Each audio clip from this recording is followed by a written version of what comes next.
मकर राशि वालों, आप सभी का बहुत बहुत स्वागत है मकर राशि भिंड यूट्यूब चैनल में। बंधुओं, आज का यह वीडियो कोई साधारण कार्यक्रम नहीं, एक बहुत बड़ा चेतावनी कार्यक्रम है, क्योंकि पितृपक्ष के इस पखवाड़े में शनि देव आपसे हो गए हैं भयंकर क्रोधित। जी हाँ बंधुओं, शनि देव तभी क्रोधित होते हैं जब आपके हाथों कोई बड़ी गलती हो जाती है। अब चाहे वह गलती जाने में हो या अनजाने में हो, कोई फर्क नहीं पड़ता है। इसलिए शनिदेव ने क्रोध से भरकर आपके लिए भेजा है एक बहुत बड़ा संदेश। इस संदेश को आपको सुनना बेहद आवश्यक है। इसे बिल्कुल भी अनदेखी मत करना, वरना एक तरफ तो आपको पितरों का आशीर्वाद लगेगा और दूसरी तरफ शनिदेव का भी प्रकोप आपको सहना पड़ेगा, और जिसका नतीजा यह होगा कि जीवन में भयंकर विनाशकारी घटनाओं का एक सिलसिला सा शुरू हो जाएगा। दुर्घटना, बहुत बड़ा घाटा, बीमारी, ग्रह क्लेश, कोर्ट कचहरी के चक्कर और न जाने क्या क्या परेशानियां आएंगी, हम आपको बता भी नहीं सकते हैं। इसलिए आपसे बस एक ही निवेदन है कि इस कार्यक्रम को अंत तक अवश्य देखना, और शनिदेव ने आपके लिए क्या संदेश भेजा है इसे निश्चित तौर पर जान लेना, और कैसे शनिदेव के क्रोध को शांत करना है, कौन सा वह महाशक्तिशाली उपाय करना है, सब कुछ आपको हम विस्तार से बताने जा रहे हैं। बस ठंडे दिमाग से इस कार्यक्रम को अंत तक देखना। तो जयकारा बोलो माता रानी का, जगत माई महामाई माँ भद्रकाली की जय बोलो, शनिदेव भगवान की जय बोलो। बंधुओं, जब शनिदेव नाराज होते हैं तो जीवन में अचानक से कुछ ऐसी घटनाएं, कुछ ऐसे संकेत दिखाई देने लगते हैं जिनसे स्पष्ट तौर पर यह पता चल जाता है कि शनिदेव आपसे क्रोधित हो चुके हैं। अब ऐसे में होता यह है कि यदि आप उन संकेतों को और घटनाओं को पहचान जाते हैं तो आप शनिदेव के क्रोध को समय रहते शांत कर सकते हैं, जीवन में कुछ जरूरी बदलाव करके और कुछ उपाय करके। अब सवाल यह पैदा होता है कि आखिर शनिदेव नाराज होते ही क्यों हैं, और जब नाराज होते हैं तो अपना प्रकोप जातक के ऊपर पूरी तरह से क्यों बरसाने लगते हैं, और शनिदेव के नाराज होने के संकेत क्या हैं। लेकिन इन सब से बढ़कर सबसे महत्वपूर्ण बात यह है कि वे कौन सी घटनाएं हैं, या यूं कहे कि बातें हैं जो आपको शनिदेव के क्रोध से हमेशा के लिए बचा सकती हैं। जी हाँ बंधु, याद रखना कि शनिदेव कर्म के देवता हैं, न्याय के देवता हैं। तो इसका मतलब यह हुआ कि शनिदेव की हर एक इंसान के ऊपर नजर हर वक्त बनी रहती है, और हर इंसान के किए जाने वाले कर्मों का पूरा हिसाब किताब शनिदेव के पास रहता है। और एक महत्वपूर्ण बात कि शनिदेव एक ऐसे देवता हैं जिनसे कई अन्य ग्रह मित्रता रखते हैं, और ये कोई साधारण ग्रह नहीं है। ये ऐसे ग्रह हैं जो रातों रात किसी का जीवन नर्क बना सकते हैं और रातों रात ही किसी का भी जीवन स्वर्ग बना सकते हैं। जैसे कि राहु, केतु, शुक्र, ये ग्रह बहुत ही खतरनाक होते हैं, और ये ग्रह कुछ इस प्रकार से अपना प्रभाव देते हैं जो शनि के समर्थन में रहता है। यदि शनि देव नकारात्मक हैं, क्रोधित हैं, आपके ऊपर अपना प्रकोप बरसा रहे हैं, तो अन्य ग्रहों के जो शनिदेव के सहायक हैं उनके भी नकारात्मक प्रभाव आपके ऊपर तुरंत दिखाई देने शुरू हो जाते हैं। और इसी वजह से आपने देखा होगा कि धन, वैभव, सुख के कारक ग्रह शुक्र तुरंत जातक के जीवन में दुख देना शुरू कर देते हैं। जिसके ऊपर शनि की पीड़ा होती है उसके जीवन से सबसे पहले धन, वैभव, सुख, समृद्धि और मानसिक शांति गायब होने लगती है। उसके दाम्पत्य जीवन और लव लाइफ में भी कलेश होना शुरू हो जाता है, आपसी संबंध खराब होने शुरू हो जाते हैं। इसके बाद राहु का नंबर आता है, और जब राहु खराब होता है तो उस जातक की जिसके ऊपर शनिदेव का क्रोध बरस रहा है उसकी बुद्धि को भ्रमित कर देते हैं। वह जानबूझकर ऐसे फैसले लेने लगता है जो उसे भयंकर बर्बादी की ओर लेकर जाते हैं। अक्सर ऐसा देखा गया है कि जब शनिदेव नकारात्मक होते हैं तो जातक जानबूझकर ऐसे ऐसे काम धंधे, व्यापार में पैसा फंसाने लगता है जिनमें निश्चित घाटा होता ही है, या फिर किसी ऐसे जगह पर पैसा इन्वेस्ट करता है जहां पर कि बहुत बड़ा घाटा हो जाता है, जैसे शेयर मार्केट, सट्टे बाजार वगैरह में पैसा लगाने लगता है, और फिर उसका पैसा डूबने लगता है और उसकी मति भ्रम उसे नकारात्मक गतियों की ओर लेकर जाती है। यानी कि वह जुआ, शराब, वेश्यावृत्ति और गलत लोगों की संगत में पड़कर अपने जीवन को पूरी तरह से बर्बाद कर बैठता है। हालांकि केतु भी अपना प्रभाव छोड़ते ही हैं, जो अनैतिक संबंधों, अनाचार और समाज में फैले व्यभिचार की ओर जातक को आकर्षित करते रहते हैं। लेकिन केतु यहाँ पर कुछ सकारात्मक प्रभाव भी देते हैं। यानी कुछ जातक ऐसे होते हैं जिनके ऊपर शनिदेव की पीड़ा होती है, तो वे अचानक भगवान की भक्ति और अध्यात्म के मार्ग को भी पकड़ लेते हैं, लेकिन इससे पहले उन्हें पीड़ाएं अवश्य बहुत सारी प्राप्त होती हैं। मतलब कहने का यह है कि पहले तो वह काम धंधे व्यापार में बर्बाद हो जाएगा, रिश्ते नातों में वह धोखा खाएगा, हर जगह से उसे केवल और केवल निराशा और परेशानी ही हाथ लगेगी। फिर अंत में जाकर जब उसे कोई नहीं दिखाई देगा तो वह भगवान की शरण में चला जाएगा। यह भी केतु का प्रभाव है। लेकिन हर एक जातक ऐसा भाग्यशाली नहीं होता है, क्योंकि केतु है तो एक राक्षस ग्रह ही, तो अपने अच्छे प्रभाव बहुत कम ही देता है, नकारात्मक प्रभाव अधिक देता है।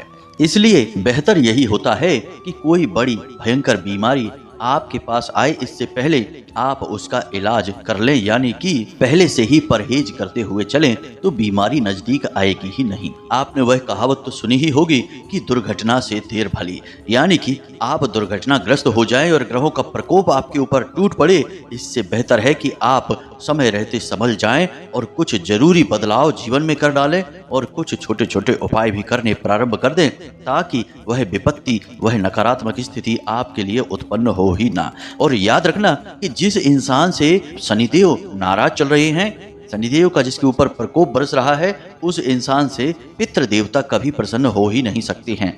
क्योंकि बात तो वहीं आ जाती है कि जहां शनिदेव न्याय की और कर्म के देवता हैं और वे आपसे नाराज हो रहे हैं, तो इसका मतलब यह है कि कहीं ना कहीं आपके कर्मों में खोट आ चुकी है, आपने किसी के साथ अन्याय कर डाला है। और इस प्रकार के जातक के ऊपर पितरों का भी प्रकोप बरसता है, क्योंकि इस तरह के कार्य करने से दंड आपके पितरों को मिलता है।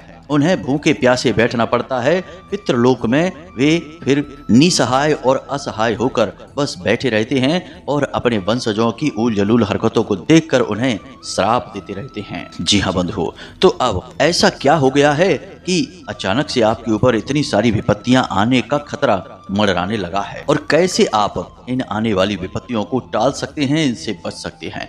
बंधुओं, इस कार्यक्रम को बनाने में हमने बहुत मेहनत की है। सबसे पहले हमने आपकी कुंडली और आपकी राशि का बहुत गहराई से अध्ययन किया, उसके बाद ग्रहों के गोचर और बदलती चाल के अनुसार, साथ ही साथ माता रानी के द्वारा दिए गए अनुभव और अनुभूतियों के आधार पर बड़ी मेहनत से हमने यह कार्यक्रम आपके लिए तैयार किया है।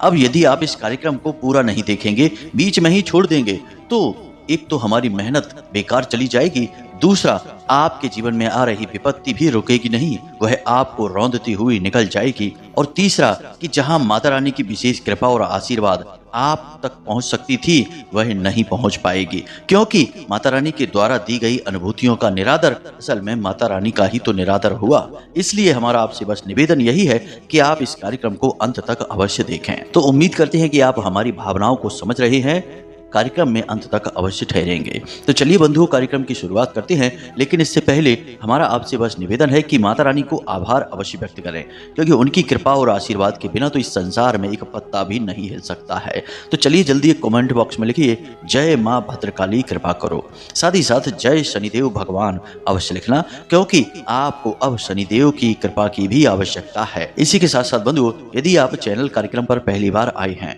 तो आप इस चैनल को सब्सक्राइब भी अवश्य कर लें, क्योंकि ऐसा करते ही आप न केवल हमारे बल्कि माता रानी के भी दिव्य परिवार के सदस्य बन जाएंगे, और फिर आपके जीवन में आ रही छोटी मोटी विपत्तियां तो यूं ही वापस लौट जाएंगी, क्योंकि माता रानी की कृपा आप तक सीधी पहुंच जाएगी।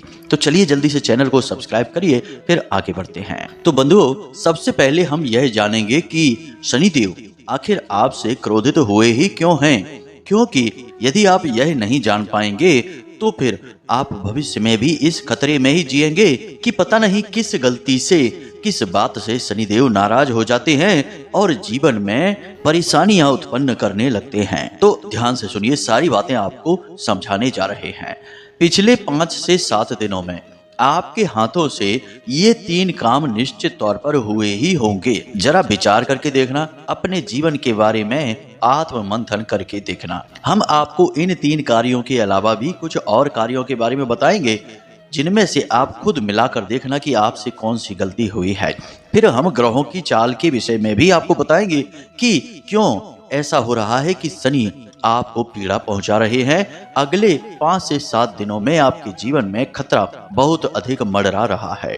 तो अब ध्यान से सुनिए सारी बातें और इनका मिलान अपने जीवन में करते चलिए। सबसे पहला, आपके हाथों आपके या फिर किसी भी बड़ी उम्र के इंसान का अपमान हुआ है। जी हाँ बंधु, गलती चाहे किसी की भी रही हो, चाहे आपकी या फिर उनकी, लेकिन आपके मुख से कुछ तो ऐसा निकला है जिससे कि आपके बड़े बुजुर्गों का दिल दुखा है, उन्हें तकलीफ पहुंची है। याद रखना कि शनि देव इस गलती को कभी क्षमा नहीं करते हैं। जब कोई इंसान अपने से बड़ी उम्र के इंसान का अपमान करता है तो असल में वह 2 देवताओं से सीधी दुश्मनी मोल ले लेता है, अपने लिए परेशानी खड़ी करने लगता है। पहले हैं शनि देव और दूसरे हैं पितृ देवता। घर के बड़े बुजुर्ग, चाहे वे आपके घर के हों या किसी और के घर के हों, यानी आपके आस पड़ोस के कोई व्यक्ति सज्जन हैं, वे चाहे किसी और के घर के हों लेकिन हैं तो बड़ी उम्र के ही, उनका दर्जा बड़ा है। उनके दर्जे के अनुसार यदि आपने उन्हें सम्मान न दिया, उल्टा उनका अपमान कर बैठे, तो निश्चित तौर पर इन दोनों देवताओं का क्रोध तो आपके ऊपर बरसेगा ही। तो जरा विचार करके देखना। अब यहाँ पर आपको यह लग सकता है कि इसमें आपकी क्या गलती थी, उन्होंने ही तो आपको उकसाया था, उन्होंने ही कुछ ऐसी बातें बोली थी जिससे कि आपके मन में क्रोध उत्पन्न हुआ और आप आवेश में आकर ऐसी बातें बोल गए जिससे कि शायद उन्हें बुरा लग गया होगा। लेकिन बंधुओं, एक बात याद रखना कि देवी देवता समय समय पर परीक्षाएं लेते रहते हैं। तो जब कोई जानबूझकर आपसे उलझता है और वह किसी देवी देवता या ग्रह विशेष का सूचक होता है, तो समझ जाइए कि वह आपकी परीक्षा है। किस बात की परीक्षा? आपके धैर्य की परीक्षा, आपके आत्मबल की परीक्षा, आपकी चेतना के उत्थान की परीक्षा। तो ऐसे में आपको धीरज के साथ काम लेना है। इसीलिए तो बाबा तुलसीदास जी ने रामायण में यह लिख दिया कि धीरज धर्म मित्र और नारी, आपत्काल परखिए चारी। तो अब जब कोई आपके ऊपर बातों से हमला कर रहा है, आपको उकसाने की कोशिश कर रहा है, तो आपको ऐसे में आपत्तिकाल समझकर अपने धैर्य को संभाल लेना है। धैर्य के घोड़े की लगाम को खींच कर रखना है और बिल्कुल शांति से काम लेना है। जब परिस्थिति बदल जाएगी तो आप देखेंगे कि आपके जीवन में गजब के चमत्कारी और सकारात्मक परिणाम प्राप्त होंगे। आप ना माने तो हमारी एक बात को बस जीवन में एक बार प्रैक्टिकल करके देखना। जब आपके घर का कोई बड़ा बुजुर्ग या फिर कोई भी उम्र ज्यादा वाला इंसान आपको कटु वचन कह रहा हो, आपका अपमान कर रहा हो, उस समय आप बस शांत रहना, कुछ कहना मत, चुपचाप शांति से उसकी बातों को सुन लेना और भले ही वहां से फिर चले जाना। यदि आप यह कर पाते हैं तो अगले ही दिन से आप कुछ ऐसा महसूस करेंगे कि आपका कोई एक काम था जो कि रुका पड़ा था, वह अचानक से हो जाएगा। कोई एक ऐसी बात थी जो आपको परेशान कर रही थी, उस बात का समाधान निकल आएगा। यानी कि आपकी कोई ना कोई एक बड़ी उलझन जो आपको लंबे समय से परेशान करती चली आ रही थी, उस उलझन का आपको समाधान प्राप्त हो जाएगा। और ऐसा क्यों होगा? ऐसा होगा शनि देव और पितृ देवताओं की कृपा से। याद रखना कि शनि देव 24 घंटे हर एक इंसान के कर्मों का हिसाब रख रहे हैं और पितृ देवता तो यही देखते रहते हैं कि आप नैतिक तौर पर कैसा व्यवहार कर रहे हैं। और जब आपका व्यवहार सकारात्मक रहेगा तो ये दोनों देवताओं में इतनी अधिक शक्ति है कि ये आपको दुनिया में सबसे अधिक ऊर्जावान बना सकते हैं, तरक्की दिलवा सकते हैं और जो आप चाहते हैं वह सब कुछ दिलवाने की क्षमता है। तो इस चीज का आप एक बार प्रैक्टिकल करके हमारे कहने से अवश्य देखना, पलट कर जवाब मत देखना और फिर देखना उसका नतीजा क्या होता है। अब बात करते हैं दूसरे कार्य की। तो बंधु, आपने किसी से पैसा ले रखा है या हिसाब किताब की वजह से आपके ऊपर किसी का पैसा निकल रहा है, कुछ भी ऐसी बात है जो पैसे से जुड़ी हुई है, लेकिन आप उस बात को पूरा नहीं कर पा रहे हैं। अब चाहे परिस्थितियां कैसी भी हों, लेकिन आप यदि उसे पैसे की तरफ से निराश कर रहे हैं, यानी आपके घर आपके दरवाजे से कोई पैसे की तरफ से निराश होकर गया है। अब पैसे की तरफ से निराश होने से हमारा मतलब केवल यही नहीं है कि कोई कर्जा लेने वाला आया और आपने उसे पैसा नहीं दिया। हो सकता है कि कोई उधार मांगने आया हो और आपने ना दे पाया हो, या कोई भिखारी आया हो और आपने उसे कुछ दान में न दे पाया हो, या फिर सिर्फ इतना ही हो कि किसी ने आपसे थोड़ी बहुत पैसों की मदद मांगी हो और आपने उसे ध्यान ही नहीं दिया और उसे इनकार कर दिया। कहने का मतलब यह है कि आपके दरवाजे से निश्चित तौर पर कोई ना कोई पैसे को लेकर निराश होकर गया है। अब यहाँ पर आप यह सोच सकते हैं कि हाँ भैया, कर्जा लेने वाला आया था लेकिन हमारे पास पैसे हैं ही नहीं तो हम उसे कैसे देंगे। या फिर आप ऐसा भी सोच सकते हैं कि भाई, कोई उधार मांग तो रहा था लेकिन मेरी व्यवस्थाएं नहीं थी तो मैं उसे उधार कैसे देता। बंधु, अच्छी बात है, यह बात सही भी है कि जब आपके पास व्यवस्थाएं हैं ही नहीं तो आप कैसे देंगे। और देवी देवताओं को भी ये बात पता है, तो ऐसा नहीं है कि वे बस आपको हमेशा देख ही रहे हैं, आपकी सुन नहीं रहे हैं, उन्हें भी सब पता है। लेकिन आपने यहाँ पर गलती यह की है कि जो आपके दरवाजे से निराश होकर गया है, आपने उसके लिए मन में किसी प्रकार का पछतावा भी नहीं दिखाया। उल्टा तो आपने या आपके घर के कुछ लोगों ने उसे भला बुरा ही कह दिया है। जी हाँ बंधु, यहाँ गलती हो जाती है। यदि हमसे कोई गलती होती है और हमारे मन में उसके लिए पश्चाताप का भाव होता है तो निश्चित तौर पर हमारी वह गलती क्षमा करने योग्य होती है।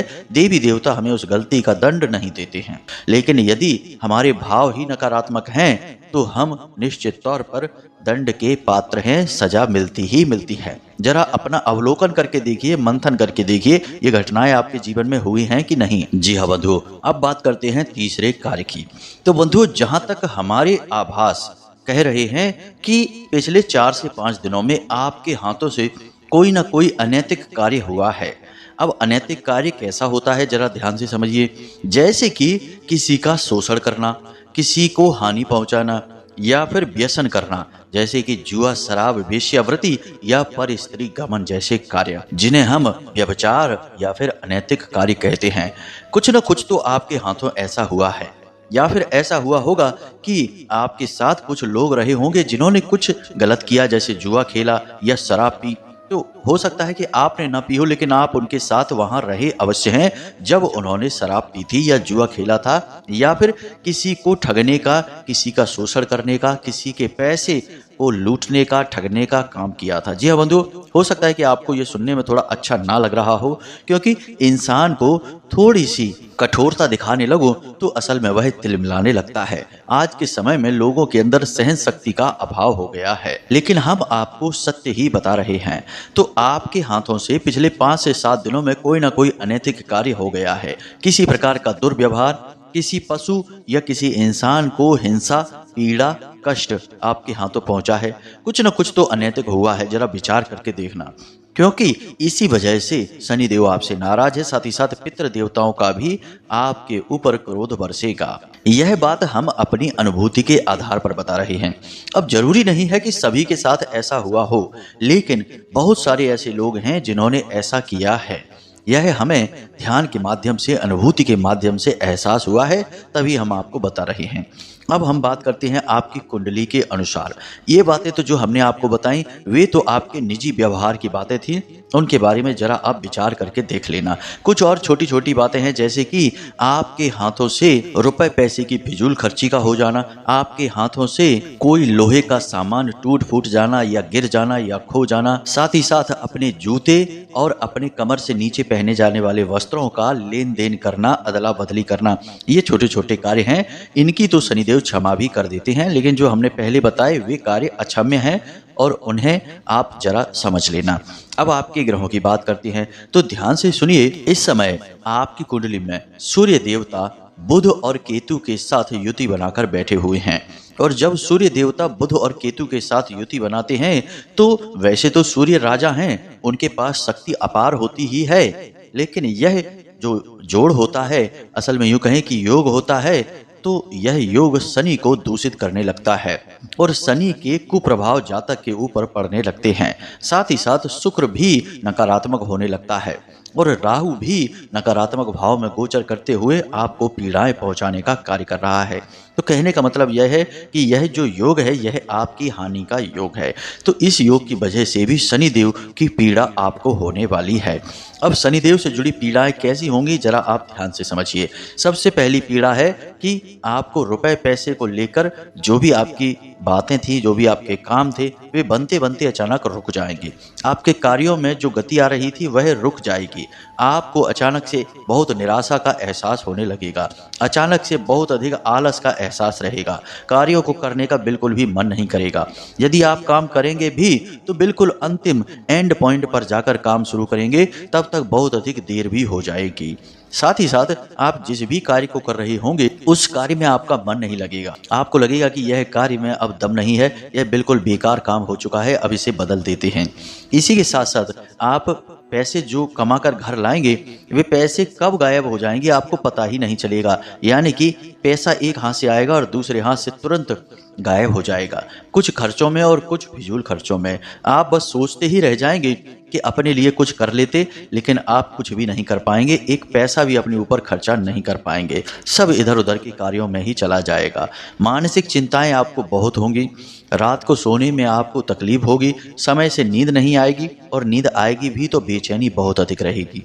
और इन सब से कहीं बढ़कर पति पत्नी के बीच आपसी तनाव बढ़ जाएगा। घर परिवार में क्लेश का माहौल भी होने लगेगा, और इसका कारण होगा राहु, क्योंकि आप मानसिक तौर पर विचलित रहेंगे और आपके मुख से ऐसे कटु शब्द निकलेंगे जो दूसरों को पीड़ाएं पहुंचाएंगे, जिसकी वजह से आप परेशान तो खुद रहेंगे और दूसरे आपसे परेशान हो जाएंगे और फिर आपको ही परेशान करेंगे, क्योंकि बदले में वे भी ऐसी बातें बोलेंगे जो आपको और अधिक परेशान करने लगेगी। आपका स्वभाव चिड़चिड़ा हो जाएगा, शरीर में ऊर्जा की कमी रहेगी और कोई ना कोई रोग छोटा मोटा ही सही लेकिन लगा रहेगा। जैसे हल्का बुखार रहेगा, शरीर में दर्द होता रहेगा, पेट में तकलीफ बहुत अधिक रहेगी, कमर में भी दर्द और पीठ में भी दर्द बहुत रहेगा। समय समय पर होगा और फिर अपने आप ठीक भी हो जाएगा। ये सारी पीड़ाएं शनि की पीड़ाएं हैं।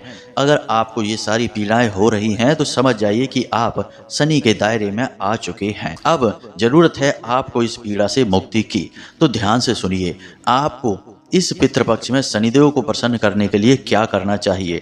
उपाय ऐसा होना चाहिए जिससे ना केवल शनिदेव प्रसन्न हो, बल्कि आपके पितृ पूर्वज भी आपको आशीर्वाद दें।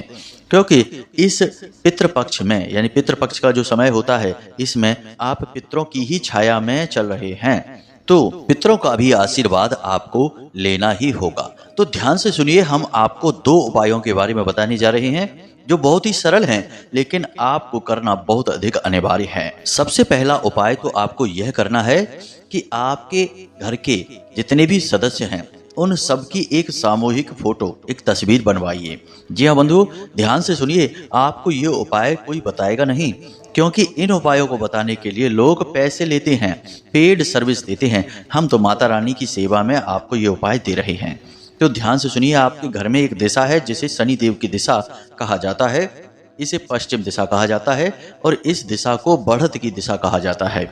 यानी कि इस दिशा में आप जो भी कुछ रख देंगे वह बढ़ता ही चला जाएगा। हमने इस दिशा से जुड़े हुए रुपए पैसे को चमत्कारी ढंग से बढ़ाने वाले उपाय भी आपको पिछले कई कार्यक्रमों में बताए हैं। यदि आपको वह उपाय चाहिए तो आप कमेंट करके पूछिए, हम अगले कार्यक्रम में ही आपको दे देंगे। तो फिलहाल आपको क्या करना है, ध्यान से सुनिए। अपने घर के सभी सदस्यों को एक साथ बैठाकर एक फोटो खिंचवाइए। अच्छी सी फोटो खिंचवाना जिसमें सभी लोग मुस्कुराते हुए आएं। अब इसके बाद उस फोटो को फ्रेम करवाइए। फ्रेम लकड़ी का बनवाना है, प्लास्टिक का या लोहे का, मेटल का नहीं। अब फ्रेम करवाने के बाद आपको उस फोटो को, उस तस्वीर को अपने घर की ठीक पश्चिमी दीवार पर अपने सिर से ऊपर लगा देनी है। अब इससे क्या होगा, ध्यान से सुनिए। वह पश्चिम दिशा है, शनिदेव की दिशा है। शनिदेव महाराज तुरंत प्रसन्न हो जाएंगे, क्योंकि वे देख लेंगे कि आपके मन में अपने घर परिवार, अपने पितृ पूर्वजों के लिए क्या भाव हैं। आपके पितृ पूर्वज जो आपके घर के बड़े बुजुर्ग हैं, जो अभी इस संसार में हैं, वे भी आगे चल के आपके पितृ पूर्वज बनने वाले हैं। याद रखना कि जो घर के बड़े बुजुर्ग होते हैं, यदि आप उनका जीते जी सम्मान नहीं कर रहे हैं तो उनके मरने के बाद बेशक उनका श्राद्ध करते रहना, कितने ही पिंडदान तर्पण आदि करते रहना, वे आपसे प्रसन्न कभी नहीं होंगे। इसलिए जीते जी उनका सम्मान करना, उन्हें दिखाना बहुत आवश्यक है। तो आप जब इस तस्वीर को लगाएंगे तो उनका प्रेम आपके प्रति बढ़ेगा, आशीर्वाद अपने आप बढ़ेगा और घर के सभी सदस्यों के बीच भी आपसे प्रेम बहुत मजबूत हो जाएगा, क्योंकि यह दिशा बढ़त की है। अब जब सबको एकजुट करके आपने बैठा दिया है वहां पर तस्वीर के रूप में, तो सभी एकजुट ही रहेंगे, एक दूसरे के बारे में विचार करेंगे, सबसे प्रेम करेंगे। यह बहुत आवश्यक उपाय है, इसे आप एक बार अवश्य कर लेना। अब बात करते हैं दूसरे उपाय की। दूसरा उपाय भी कुछ इसी प्रकार का है। आप अपने घर के बड़े बुजुर्गों को कुछ न कुछ उपहार अवश्य दें। इस पूरे पितृपक्ष में आपको जो मृत हैं यानी कि जो संसार में नहीं हैं उनके लिए तो बहुत सारे उपाय लोग बताते हैं, लेकिन जो आपके पुरखे पूर्वज अभी जीवित हैं उनके साथ आपको कैसा व्यवहार करना है इसके बारे में कोई नहीं बताता है, लेकिन आपके पितृ पूर्वज उन्हें भी देख रहे हैं। तो अब आपको क्या करना है कि जो आपके घर के सबसे बड़े बुजुर्ग इंसान हैं, चाहे आपके दादी माँ हो, आपके दादाजी हो, जो भी हैं, आप उन्हें किसी प्रकार का गिफ्ट, किसी प्रकार का उपहार अवश्य दें। उपहार चाहे छोटा हो बड़ा हो कोई फर्क नहीं पड़ता है, उन्हें प्रसन्नता होनी चाहिए, यानी उनकी जरूरत की कोई छोटी मोटी चीज ही आप लेकर दे सकती हैं जिससे वो मुस्कुरा जाएं। अगर वो मुस्कुरा जाएंगे तो आपके पितृ एक सेकंड में आपसे प्रसन्न हो जाएंगे और इधर शनिदेव भी आपसे प्रसन्न हो जाएंगे। ये दो कार्य आपको करने हैं। तीसरा एक कार्य भी आप कर सकते हैं कि शनिदेव को शनिवार के दिन छाया दान कर सकते हैं। हमने छाया दान के विषय में आपको कई बार बताया है, अब भी यदि आपको नहीं पता है तो आप हमसे कमेंट करके पूछें, हम आपको इसके ऊपर भी एक विशेष कार्यक्रम बनाकर दे देंगे। छाया दान से शनिदेव बहुत अधिक प्रसन्न होते हैं और हमें नहीं लगता कि शनिदेव को प्रसन्न करने का इससे बड़ा कोई उपाय है, क्योंकि छाया दान करना यानी कि शनिदेव को उनकी माँ के साथ सम्मान करना है और शनिदेव अपनी माँ से बेहद प्रेम करते हैं, इसलिए यह उपाय सबसे ज़्यादा शक्तिशाली और सबसे ज़्यादा कारगर है। इन उपायों को आप अवश्य कर लीजिए। संकेतों को जो हमने बताया है उन्हें अपने जीवन में मिलाकर देख लीजिए। हम तो कहते हैं कि यदि संकेत ना भी मिलें तब भी आप इन उपायों को कर लीजिए। जरा जरा से ही तो उपाय हैं, कोई बहुत बड़ा खर्चा तो है नहीं या बहुत अधिक मेहनत का कार्य भी नहीं है, छोटे छोटे से कार्य हैं, लेकिन इन कार्यों के बड़े ही पॉजिटिव रिजल्ट आपको अपने जीवन में तुरंत देखने को मिलेंगे। आज इन कार्यों को करिए और कल से ही जीवन में इनके पॉजिटिव रिजल्ट देखना शुरू कर दीजिए। तो अब जो जानकारी हमने आपको दी है उसे अच्छी तरह से समझ लीजिए और अपने जीवन में उतारिए और उसका लाभ ले लीजिए। इसी के साथ साथ यदि कोई प्रश्न आपके मन में उठता है तो आप कमेंट करके पूछें या डिस्क्रिप्शन में दिए गए व्हाट्सएप नंबर पर मैसेज करके भी पूछ सकते हैं। अब आज के इस कार्यक्रम को विराम देते हैं। हमेशा हंसते रहिए, मुस्कुराते रहिए, दिन में एक बार मंदिर अवश्य जाइए, क्योंकि आपका उद्धार उन्हीं प्रभु की कृपा से होना है। तो प्रेम से बोलिए जय माई की, जय माँ भद्रकाली। माता रानी आपका कल्याण करेंगी। धन्यवाद।